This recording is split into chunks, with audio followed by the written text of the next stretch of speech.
안녕하세요. 방금 소개받은 김인식입니다. 우리는 우크라이나 전쟁에서 들려오는 참담한 소식을 날마다 언론으로 접하고 있습니다. 대만 등 동아시아에서도 전쟁 위협이 제기되고 있습니다. 한반도도 연루될 수 있다고 합니다. 많은 사람들이 전쟁을 반대하고 평화적 해결책을 지지합니다. 흔히 정상회담이나 평화협정 체결 등을 그 해결 방안으로 여깁니다. 평화주의는 분쟁 해결에 전쟁과 폭력 사용을 반대하는 것으로 대중의 소박한 평화염원 정서에 기반한 사상입니다. 저는 비폭력 평화주의가 아니라 전쟁 반대 평화주의에 집중할 것입니다. 이것이 우리가 주변에서 가장 흔히 보는 평화주의의 형태이기 때문입니다. 먼저 지배자들의 위선적인 평화주의와 보통 사람들의 평화염원 정서를 구별해야 한다는 점을 강조하는 데서 출발하겠습니다. 지배자들은 테러나 폭력 시위를 비난하며 평화를 부르짖습니다. 그러나 그들이야말로 국가라는 억압기구를 통해 폭력을 독점하고 있습니다. 물론 지배자들도 되도록 평화적으로 자신들의 목표를 추구하려 합니다. 그러나 이것은 무장 강도가 되도록 평화적으로 남의 지갑을 강탈하려는 것과 마찬가지입니다. 러시아 혁명가 레온 트로츠키는 지배자들의 평화주의가 제국주의의 가림막이라고 지적했습니다. 반면 일반 대중의 평화주의는 제국주의에 대한 불신을 혼란스럽게 표현하는 것이라고 지적했습니다. 러시아 혁명가 레닌도 비슷한 말을 했는데요. 이렇게 말을 했습니다. 평화를 바라는 대중의 염원은 흔히 저항의 시작, 전쟁의 반동적 성격에 대한 분노와 자각을 드러낸다 하고 말했습니다. 그러므로 평화 염원을 종파적으로 무시하거나 그런 정서와 전맥할 필요성을 배제해서는 안 됩니다. 2000년대 전반부에 노동자연대는 평화주의자들과 함께 미국의 테러와의 전쟁에 반대하는 공동행동을 건설했습니다. 물론 그런 공동행동이 언제나 가능한 것은 아닙니다. 2010년대 들어 북한 핵을 두고 반전 평화운동이 첨예하게 갈등하면서 공동행동의 여지는 크게 줄었습니다. 장차 평화주의자들과의 공동행동이 가능한 조건을 지금 말하기는 어렵습니다. 모든 경우에 적용될 일반 원칙은 극도로 제한되어 있으므로 각각의 구체적인 상황에서 구체적으로 분석하고 판단해야 할 것입니다. 그러면 지금부터 평화주의와 막수주의의 차이점을 말하겠습니다. 막수주의자들은 대중의 평화 염원에 크게 공감하면서도 운동 전략으로서의 평화주의에는 비판적입니다. 평화주의는 스펙트럼이 넓습니다. 상이한 형태의 평화주의를 구별하는 것은 필요할 뿐 아니라 중요합니다. 자유주의적 평화주의는 체제의 특정 측면들만 비판합니다. 반면 좌파적 평화주의는 자본주의 체제에 대해 비판적입니다. 그러나 평화주의에는 근본적인 공통점이 있습니다.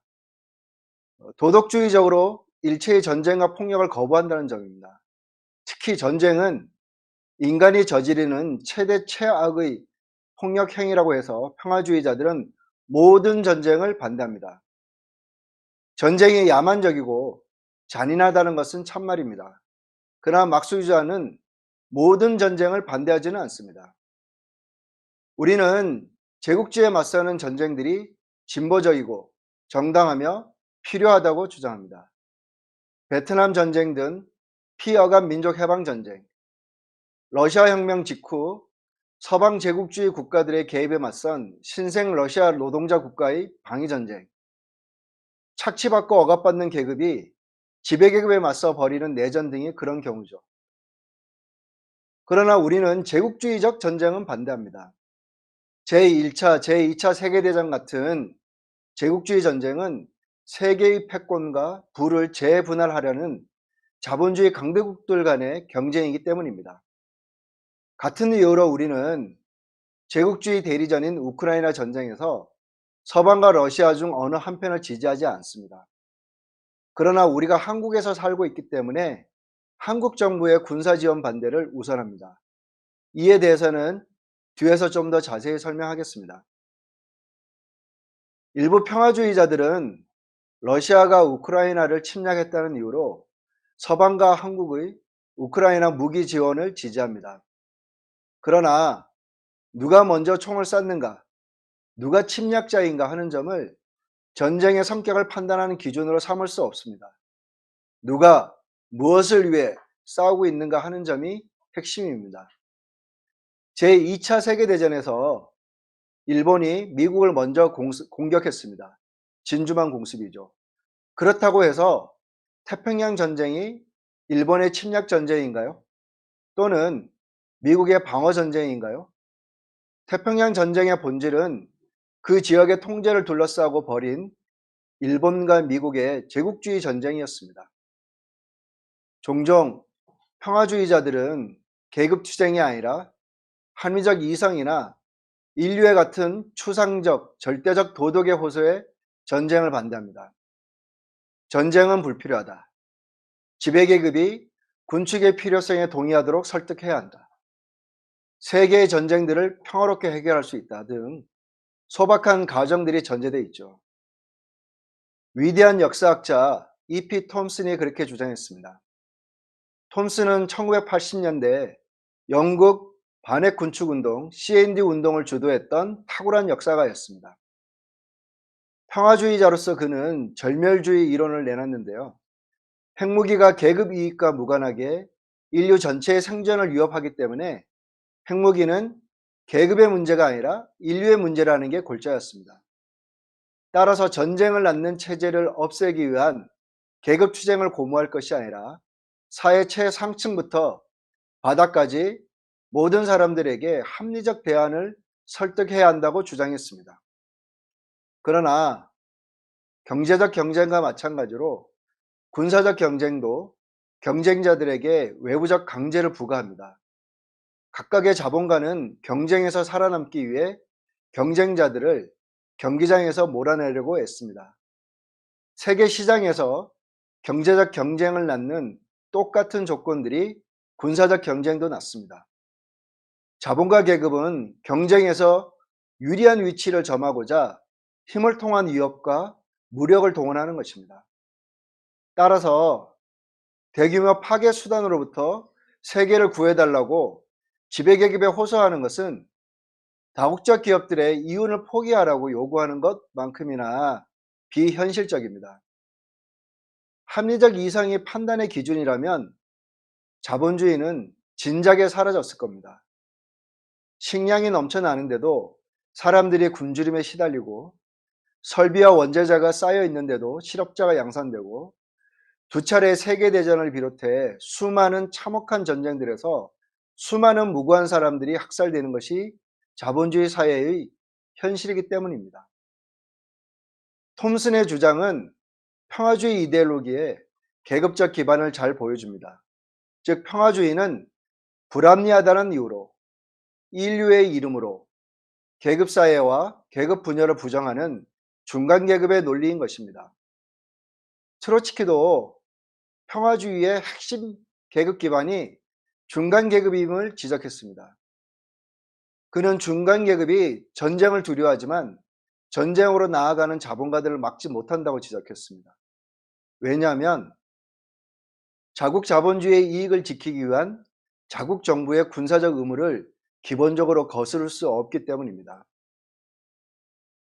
평화주의자들이 이성에 호소하는 것은 특히 자본주의의 본질에 내재되어 있는 계급 적대를 무디게 할 수 있습니다. 그래서 막수주의자들은 그 의도가 무엇이든지 평화주의는 결국 기존 체제의 가림막 구실을 한다고 지적해온 것입니다. 이제 국가 간 협정의 전쟁을 막을 수 있을지를 말해보겠습니다. 평화주의자들은 평화를 원하지만 기존 세계체제의 기반 위에서 평화를 이룩할 수 있다고 생각합니다. 그들은 이러저러한 국제기구, 협정, 회담이 전쟁으로 가는 추세를 막거나 완화시킬 것이라고 주장합니다. 우리 주위의 평화주의도 주로 이런 국가 간 협상, 협정을 중시하는 형태로 나타납니다.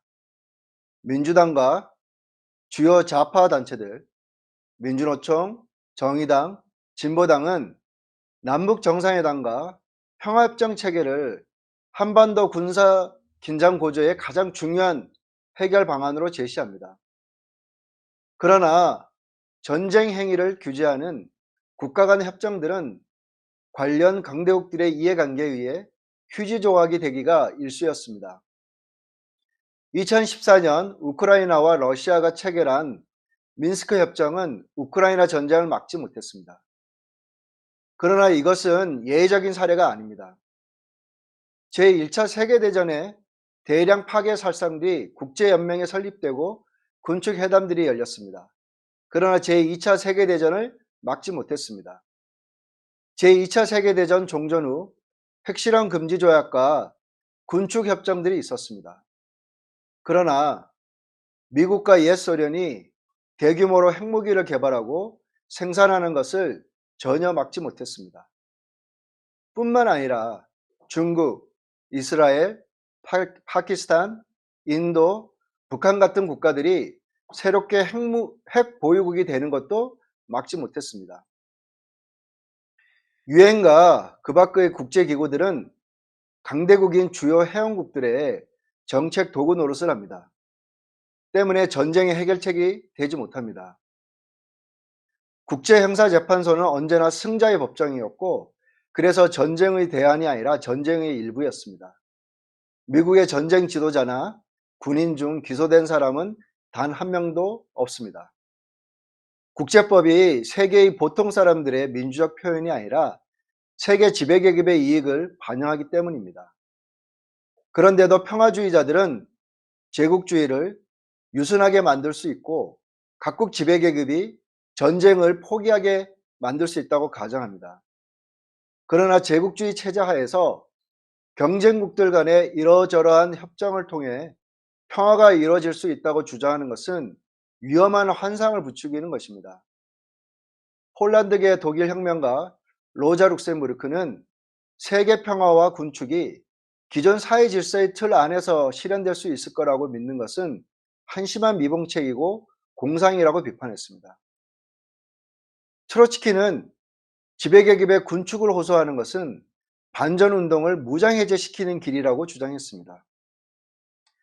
평화주의자들의 이런 해법 이면에는 자본주의 하의 전쟁과 평화를 근본적으로 다른 별개 상황으로 여기는 발상이 있습니다.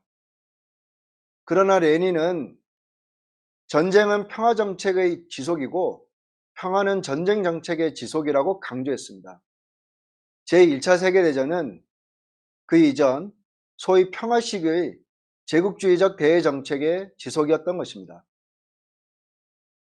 전쟁은 개전 오래전부터 서로 적대하는 강대국들이 지배계급들이 추구해온 정치를 무력 수단을 통해 지속하는 것입니다. 즉 전쟁은 다른 수단에 의한 정치의 지속일 뿐입니다.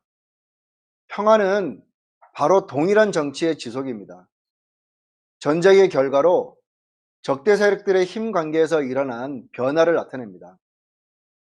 요컨대 제국주의 체제 내에서 협정을 통한 평화는 공공연한 적대 행위를 일시 중단하고 미래의 전쟁을 예비하는 것일 뿐입니다. 이렇듯 자본주의 사회에서 전쟁은 고질적이고 필연적입니다. 자본주의와 전쟁은 서로 얽혀 있습니다. 지배계급은 전쟁과 파괴 없이 자기 계급 안에서 전리품 분배를 조직할 수 없기 때문입니다. 두 번의 세계대전이 보여준 바입니다. 이렇듯 전쟁은 자본주의의 풍토병이고 붙박이 장인 것입니다. 따라서 전쟁을 끝내는 것은 자본주의를 끝장내는 것과 분리될 수 없습니다. 이 두 가지는 긴밀하게 연결되어 있습니다. 자본주의를 없애지 않고도 평화적인 국제관계가 가능한 것처럼 설파하는 것은 노동자와 자본가 간의 평화, 착취자와 피착취자 간의 평화, 억압자와 피억압자 간의 평화를 설파하는 것과 다르지 않습니다. 그래서 평화주의는 적대적 계급들 간의 사회적 조화를 이루려는 사상과 동일한 이론적 기초를 가지고 있습니다. 이 주제와 관련된 고전적인 논쟁은 제1차 세계대전 당시 레닌과 독일 3인당 지도자 카를 카우츠키 사이에서 벌어졌습니다. 제1차 세계대전 개전 직후 카우츠키는 독일 정부의 전쟁 노력을 지지했습니다. 전쟁이 지속되고 대중의 불만이 커지자 카우츠키는 평화회담을 지지한 쪽으로 입장을 바꿨습니다.